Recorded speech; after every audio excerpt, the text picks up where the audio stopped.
আসসালামু আলাইকুম ভিউয়ার্স, সবাইকে আবার ওয়েলকাম করছি আমার চ্যানেল ফুড স্টেশন বাই আয়েশাতে। আশা করছি সবাই অনেক ভালো আছেন।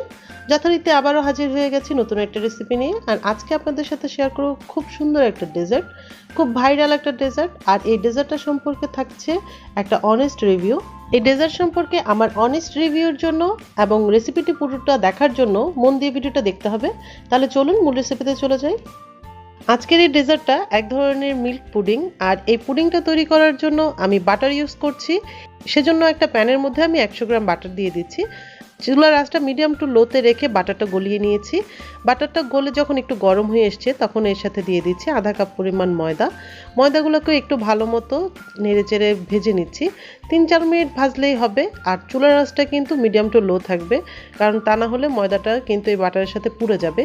তো মূল যে ভাইরাল রেসিপি সেটাতে কিন্তু বাটারই ব্যবহার করা হয়েছে। আমি এই ডেজার্টটা সয়াবিন তেল দিয়ে করিনি, তো সয়াবিন তেল দিয়ে কেমন টেস্ট আসে সেটা বলতে পারবো না, তবে বাটারের টেস্টটা কেমন এসেছে সেটা ভিডিওর শেষে আপনাদের সাথে শেয়ার করব। ময়দাটা 3-4 মিনিট ভাজার পরে এর মধ্যে আমি দুধ দিয়ে দিব। দুধ আমার লাগছে 1 লিটার, তবে 1 লিটার কিন্তু একসাথে দিচ্ছি না, অল্প অল্প করে দিচ্ছি আর নেড়ে চেড়ে দিচ্ছি। আর চুলার আঁচটা কিন্তু শুরু থেকেই মিডিয়াম টু লো থাকবে, তা না হলে কিন্তু তলায় লেগে যাবে। আর একটু ভারী তলাযুক্ত হাঁড়ি হলে সবচেয়ে ভালো হয়। তো সবটা দুধ দিয়ে আমি একটা ব্যাটার তৈরি করে নিয়েছি আর অনবরত নেড়েছি। দুধটা সম্পূর্ণ দেওয়ার পরে যখন ব্যাটারটা তৈরি হয়ে গেছে এর মধ্যে দিয়ে দিয়েছি 1/3 কাপ পরিমাণ চিনি।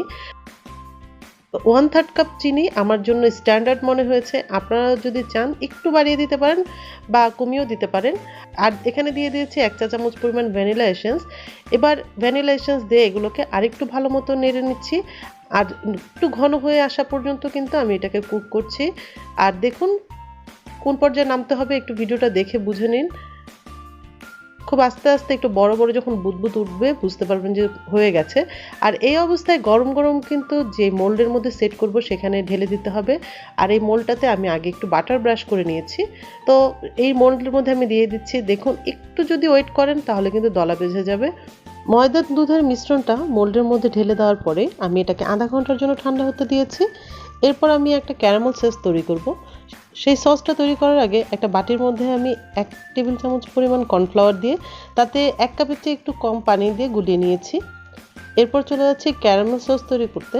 সেজন্য একটা প্যানের মধ্যে আধা কাপ পরিমাণ চিনি দিয়েছি। চিনিটা গলে যাওয়া পর্যন্ত নাড়ব না। গলে গিয়ে যখন চারপাশে একটু ক্যারামেলাইজড হয়ে যাওয়া শুরু করবে তখন একটা স্প্যাচুলা দিয়ে নেড়ে চেড়ে দিচ্ছি। আর গোল্ডেন থেকে একটু গাঢ় রং হওয়া পর্যন্ত ক্যারামেলটা তৈরি করব। ক্যারামেলটা যখন একটু গাঢ় রং হবে এর মধ্যে কিছুটা পানি দিয়ে, আধা কাপের চেয়ে একটু কম পানি দিয়ে আমি ক্যারামেলটা গলিয়ে নিচ্ছি। ক্যারামেলটা ভালো মতো পানির সাথে গলে গেলে কর্নফ্লাওয়ারের মিশ্রণটা তৈরি করেছিলাম সেটা দিয়ে দিচ্ছি। এটা দিয়ে আমি নেড়ে চেড়ে একটা থিক লিকুইড তৈরি করব। এটা একটা সসের মতো হবে। আমি আমার পছন্দ অনুযায়ী থিকনেস করে নিচ্ছি। আপনাদের কাছে যে পরিমাণ ভালো লাগে সেরকম করবেন। আপনারা চাইলে আরেকটু ঘন করতে পারেন, তবে এর চেয়ে বেশি পাতলা করবেন না। এরকম ঘন হওয়ার পরে আমি চুলার আঁচটা বন্ধ করে দিয়ে একটু নেড়ে মোটামুটি ঠান্ডা করে নিচ্ছি। একদম ঠান্ডা করা যাবে না, কুসুম গরম অবস্থাতে আমি আগে যে পুডিংয়ের মিশ্রণটা সেট করে রেখেছি এটার উপরে দিয়ে দিয়েছি। ক্যারামেল সস দেওয়ার আগে অবশ্যই কিন্তু আগে যে দুধের মিশ্রণটা ওটা মোটামুটি ঠান্ডা থাকতে হবে।